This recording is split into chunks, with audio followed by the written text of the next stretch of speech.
ओम नमः शिवाय।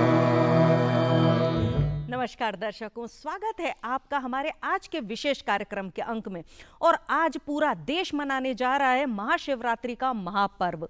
और इसी महापर्व पर आप सभी को महाशिवरात्रि की ढेर सारी शुभकामनाएं और बधाइयां देता है दूरदर्शन परिवार। जी हां, आज का यह अंक आपके लिए लेकर आई हूं मैं पूर्वा राय। जी हाँ, बाबा भोलेनाथ जो कि पूरे ब्रह्मांड के रचयिता है, ब्रह्मांड के कण कण रज रज में इनका वास है। आज वही बाबा भोलेनाथ माता पार्वती को ब्याहने जाएंगे। आज महाशिवरात्रि के पर्व पर उनकी बारात में किस प्रकार से नर नारी किन्नर दानव पिशाच जो कि जानवर हैं वो सभी शामिल होंगे और उत्सव मनाएंगे। ये उत्सव किस प्रकार से मनाया जाए, किस प्रकार से महत्व है हमारे जीवन में महाशिवरात्रि का, किस प्रकार से हम पूजा अर्चना करें, इन सभी प्रश्नों के उत्तर आज मिलेंगे हमारे अंक में। और इसी विषय पर जानकारी देने के लिए आज हमारे साथ उपस्थित है हमारे स्टूडियो में आचार्य अतुल कृष्ण शास्त्री जी, जो कि राष्ट्रीय कथा वाचक हैं। तो चलिए इनका स्वागत करते हैं। नमस्कार आचार्य जी, बहुत बहुत स्वागत है आपका। तो सबसे पहले तो आप ये बताइए कि महाशिवरात्रि पर्व मनाया क्यों जाता है? सबसे पहले तो आप सभी दर्शकों को महाशिवरात्रि के पावन पर्व की मंगलमय शुभकामनाएं एवं बहुत बहुत बधाई हो। बाबा महाकाल की, बाबा महादेव की पावन कृपा हम सब के पावन जीवन में बरसती रहे, ऐसी मंगल कामनाओं के साथ सभी को नमस्कार। वंदे देव उमापतिम सुरगुरुम वंदे जगत कारणम वंदे पन्नग भूषणम मृगधरम वंदे पशूनां पतिम वंदे सूर्य शशांक वग्निनयनम वंदे मुकुंद प्रियम वंदे भक्तजनाश्रयम च वरदम वंदे शिवम शंकरम। आज महाशिवरात्रि का यह पावन पर्व आपने कहा क्यों मनाया जाता है। सबसे पहली बात तो भगवान देवाधिदेव महादेव भूत भावन भोले बाबा का आज प्राकट उत्सव का भी दिन है महाशिवरात्रि जी। कई लोगों में भ्रांति है या अनेक शास्त्रों के पुराणों के मतानुसार जी भगवान आज के दिन माना जाता है। सभी भक्तजन भारतवासी सभी सनातन धर्म प्रेमी बड़े हर्षोल्लास के साथ में इस महाशिवरात्रि के पर्व को मनाते हैं और बाबा महादेव और माता पार्वती के विवाह उत्सव के उपलक्ष्य के पावन रूप में मनाया जाता है जी। किंतु श्री शिव महापुराण की कथा के अनुसार एवं श्री रामचरितमानस रामायण के अनुसार आज के दिन भगवान शिव की शिवलिंग का प्राकट्य हुआ था। अच्छा जी। और शिव महापुराण के अनुसार आज के दिन जो शिवरात्रि का पर्व कई लोग मानते हैं कि शिव और माता पार्वती का विवाह हुआ जी। शिव महापुराण के अनुसार शिव और पार्वती के विवाह की जो तिथि है वो वैशाख शुक्ल पक्ष पंचमी तिथि को मान्य है जी। किंतु भक्तों में जो हर्ष रहता है, मान्यता है, अनेक पुराणों के अनुसार कई पुराणों में वर्णन आता है कि महाशिवरात्रि को शिव और माता पार्वती का विवाह हुआ, किंतु शिव महापुराण में और रामचरितमानस में इसका जो वर्णन है वो वैशाख शुक्ल पक्ष पंचमी तिथि को शिव और माता पार्वती का विवाह है। अच्छा जी। आज के दिन शिवलिंग की उत्पत्ति प्राकट हुआ है। हाँ जी। भगवान ब्रह्मा जी और विष्णु जी का एक धार्मिक कथा आती है शिव महापुराण में। आज के दिन भगवान विष्णु और भगवान ब्रह्मा का युद्ध हो गया। अच्छा। आपस में उनका झगड़ा हो गया कि इस संसार को मैं पालन करता हूँ, विष्णु जी ने कहा मैं बड़ा, या ब्रह्मा जी ने कहा मैं इसको उत्पन्न करता हूँ मैं बड़ा। तो इसका फैसला करने के लिए ब्रह्मा जी और विष्णु जी भगवान शिव के पास पहुँचे और भगवान शिव भूत भावन भोले बाबा तो भोलेनाथ है, उनका नाम ही भोले बाबा है जी। भगवान भोले बाबा ब्रह्मा और विष्णु जी के इस प्रश्न पर कि हम दोनों में कौन बड़ा, तो भगवान शिव ने आज ही इस महाशिवरात्रि के दिन अपने एक रूप को जो निर्गुण निराकार रूप है, शिवलिंग का रूप है, ज्योति का प्रतीक है, वह शिवलिंग प्रकट हो गया। और वह शिवलिंग इतना बड़ा जिसका ना आदि का पता ना अंत का पता, कहाँ से प्रारंभ हुआ कहाँ अंत हुआ।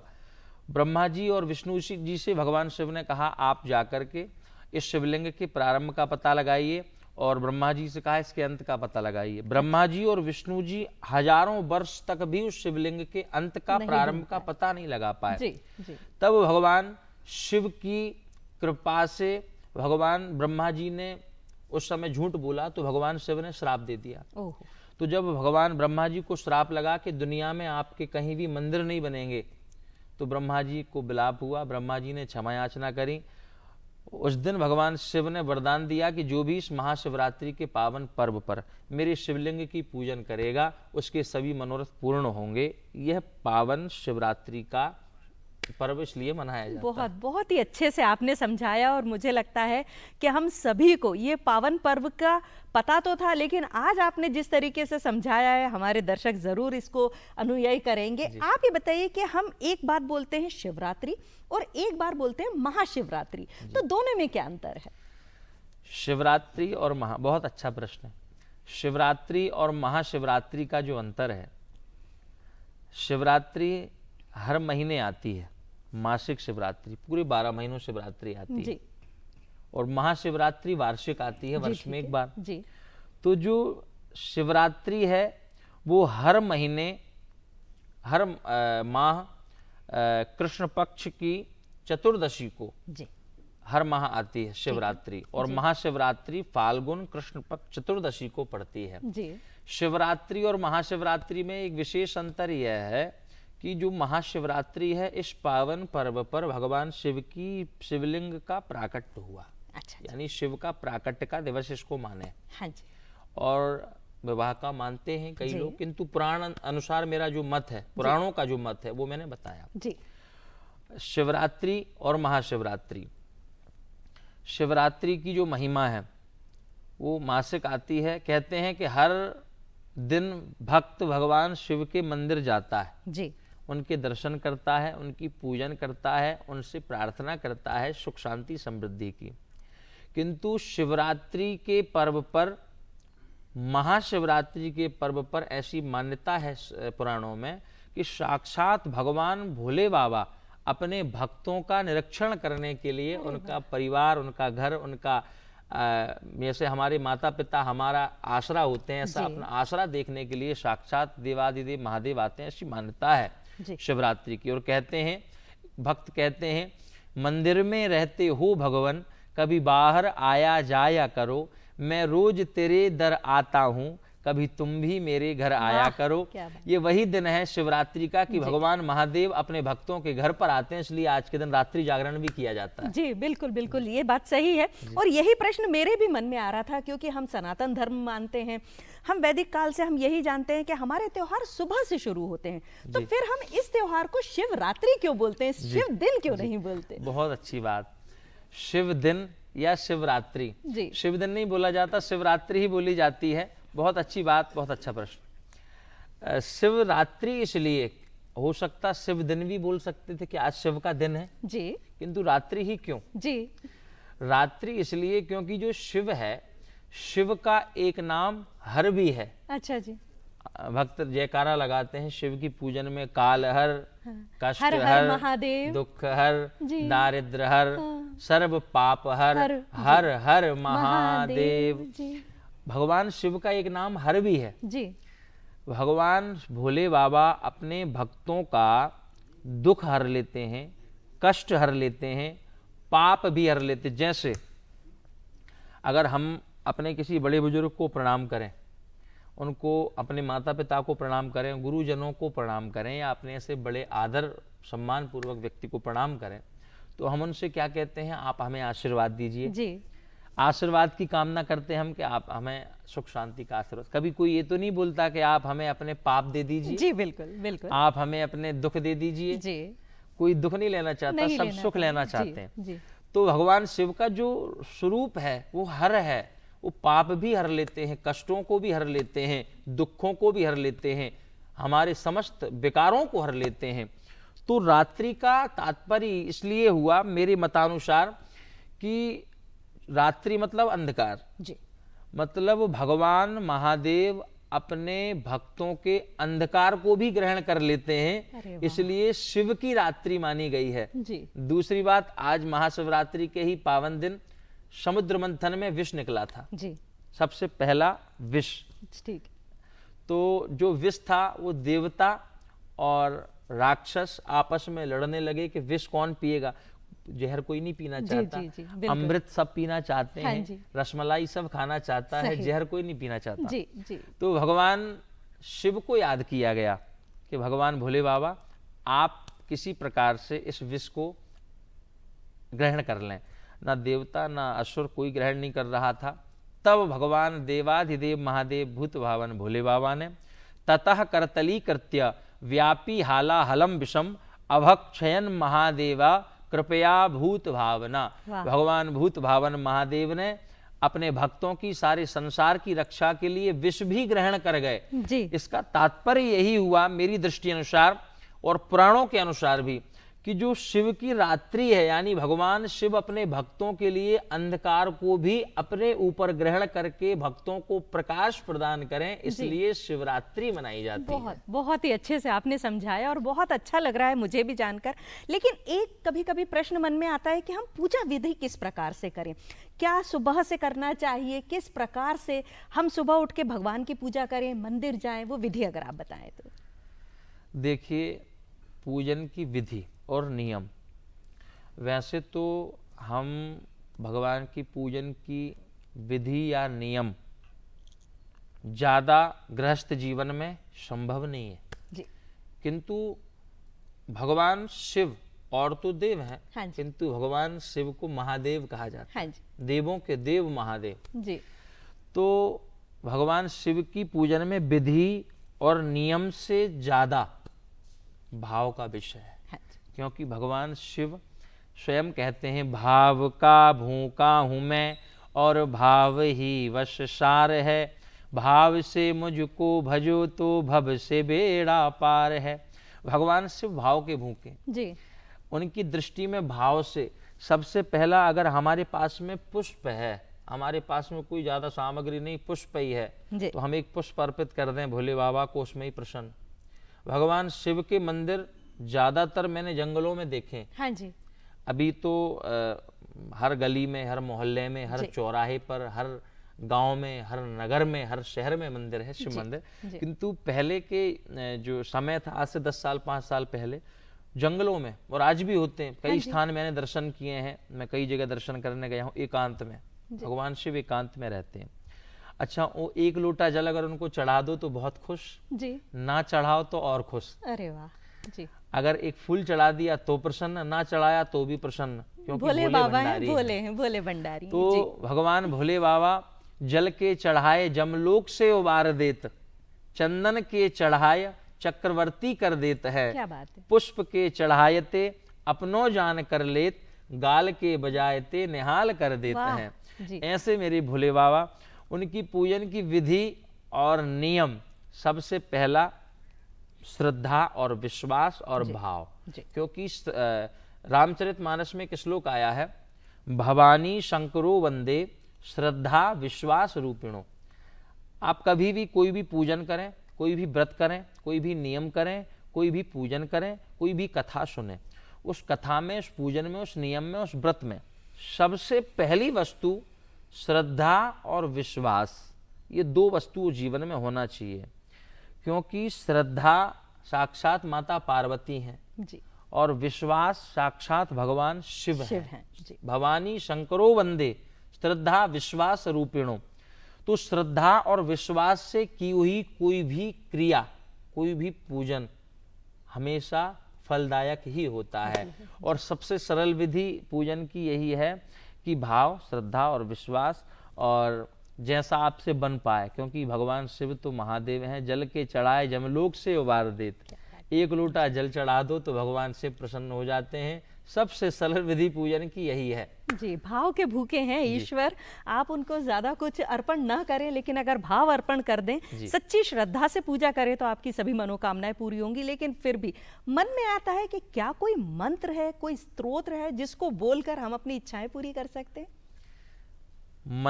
मंत्र का विषय वही भाव का ही विषय है।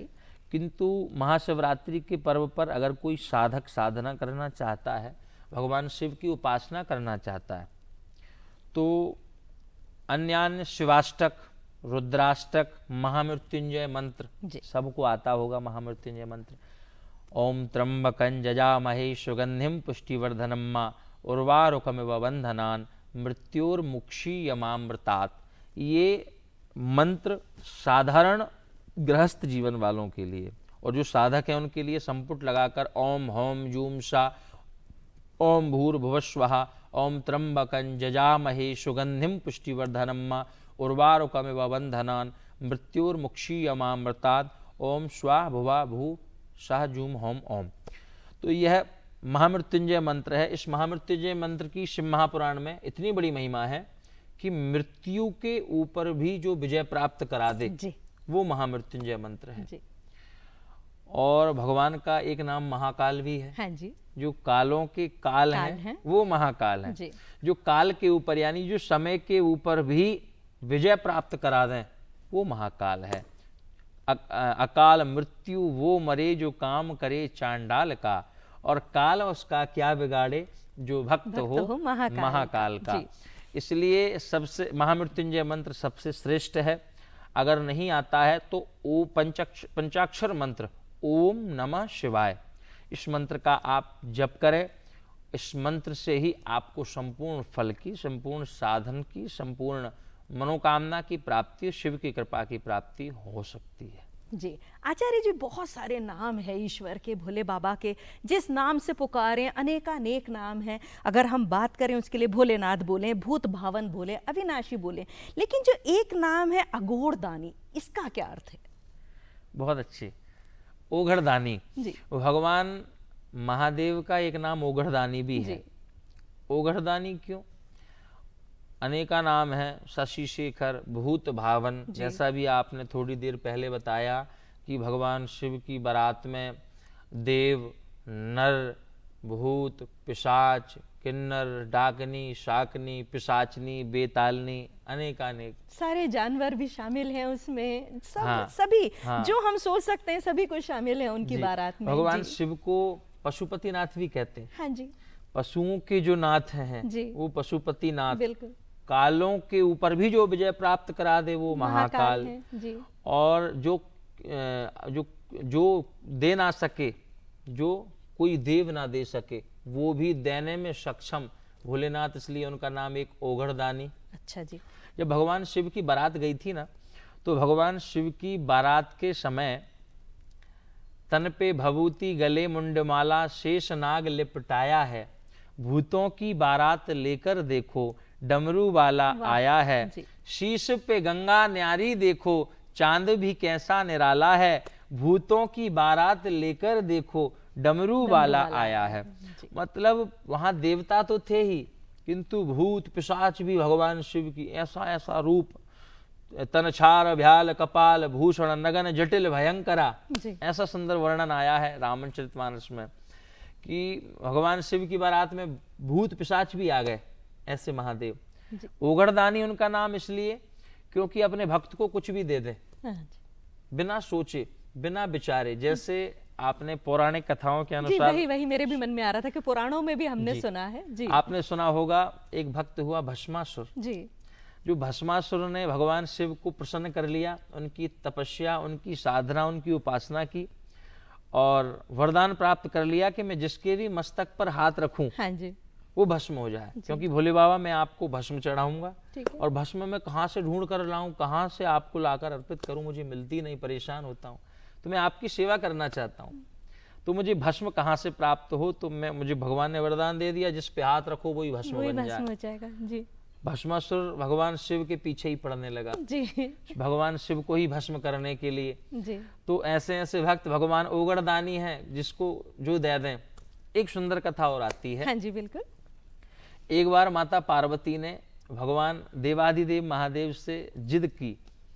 श्री पत्नी अपने पति से कहती है कि आप मेरे लिए सुंदर घर बनाओ, सुंदर मकान बनाओ। माता पार्वती ने, अब भोले बाबा तो जंगलों में रहने वाले, पर्वतों पर, हिमालय में रहने वाले, कैलाश पर। तो माता पार्वती ने कहा, बोले हे भोलेनाथ, हे स्वामी, आप कोई हमारे लिए भी कोई महल बनवाओ। तो भगवान शिव ने एक स्वर्ण का महल बनवाया। अच्छा जी। सोने का महल, जिसको लंका के नाम से जानते हैं। ओह जी। जो रावण की लंका थी, हाँ जी। वो भगवान देवाधिदेव महादेव भोले बाबा ने ही बनवाया। हाँ, भगवान शिव ने विश्वकर्मा जी को आदेश दिया जी। कि पार्वती का आदेश है कि आप हमारे लिए सोने का महल बनाओ। जी। विश्वकर्मा जी ने सोने का महल बना करके तैयार कर दिया। ठीक है। अच्छा, जब घर बन जाता है तो घर बनने के बाद में फिर गृह प्रवेश भी होता है। बिल्कुल। तो भगवान शिव ने कहा कि विद्वान ब्राह्मण को बुलाएं कि गृह प्रवेश हो, हमारा इतना सुंदर सोने का महल बना है, इतना बड़ा। तो गृह प्रवेश के लिए भगवान शिव ने रावण को बुला लिया, क्योंकि रावण विद्वान था। जी। और माता पार्वती ने ब्रह्मा जी को बुला लिया। जी। उस समय रावण विद्युत्ता में महाज्ञानी था, जिसकी 10 दशानन, इतना बुद्धिमान, बलशाली तो था ही, बुद्धिमान। अपने वेदों की ध्वनि के द्वारा भगवान शिव को प्रसन्न कर दिया रावण ने, ऐसा सुंदर गृह प्रवेश कराया। भगवान शिव तो वरदानी है जी। भगवान शिव प्रसन्न हो गए और शिव ने कहा कि रावण, आप मुझसे वरदान मांगो, आप क्या चाहते हो। तो रावण ने कहा, हे भगवान भोले बाबा, मैं आपसे कुछ नहीं मांगूंगा, क्योंकि आप मुझे हो सकता ना दे पाए। जी। भगवान शिव ने कहा, बोले ऐसा कोई वरदान नहीं जो हम आपको ना दे पाए, आपने हमारा कार्य किया है, सुंदर संपन्न कराया, दक्षिणा देना हमारा फर्ज है जी। तो हम दक्षिणा आपको देंगे, मांगिए। रावण ने कहा, हे भगवान, आप मुझे ये जो स्वर्ण की आपने सुंदर महल बनाया लंका, ये मुझे आप दे दीजिए। तो भगवान शिव ने तो अब वचन दिया था, तो भगवान शिव ने तो लंका दे दी। किंतु माता पार्वती ने श्राप दे दिया। अच्छा। तो भगवान शिव उगरदानी है, एक नाम उनका, हम चर्चा उगरदानी की कर रहे हैं। भस्मासुर को भस्म करने का वरदान दे दिया। जो लंका स्वयं के लिए बनाई सोने का महल, वो रावण को दे दिया। एक सुंदर कथा और आती है जी। एक चोर था। वो चोर भगवान शिव के मंदिर में पहुंचा और स्वर्ण का एक सोने का घंटा टंगा हुआ था, उस घंटे को उतारने लगा तो वहां पर ऊंचाई थी, तो चढ़ नहीं पाया, तो भगवान शिव के ऊपर ही चढ़ करके, शिवलिंग के ऊपर चढ़कर घंटा उतारने लगा। तो जब घंटा उतारा तो शिवलिंग के ऊपर चढ़ गया, तो भगवान शिव प्रकट हो गए। और शिव प्रकट हो गए तो हाथ में त्रिशूल, डमरू, चोर घबरा गया, मुझे कौन मारने के लिए आ गया, कोई, मैं चोर हूं। तो भगवान शिव ने कहा, क्या वरदान चाहते हो, मुझसे वरदान मांगो। प्रभु, मैंने ऐसा कौन सा काम किया जो आप मुझे वरदान दे रहे हैं। बोले, आपने, व्यक्ति मेरे ऊपर फूल चढ़ाता है, दूध चढ़ाता है, दही चढ़ाता है, शहद, पंचामृत, तुम तो खुद ही मुझ पर चढ़ गए हो। जी। तो मैं तुम्हें वरदान देना बहुत ही एक लंबा विषय है और मुझे लगता है कि समय का थोड़ा सा अभाव है। हम चाहते हैं कि भगवान भोलेनाथ की कृपा पूरे देश पर, पूरे विश्व पर बनी रहे। इसी कामना के साथ आपका बहुत बहुत शुक्रिया कि आपने इतनी अच्छी जानकारी दी। समय का थोड़ा सा अभाव है, अगले अंक में फिर होगी मुलाकात, आपको बहुत अच्छी जानकारियां देंगे। आज की महाशिवरात्रि पर्व आपके लिए फलदायी सिद्ध हो, इसी कामना के साथ आज्ञा दीजिए। नमस्कार। नमस्कार। ओम नमः शिवाय।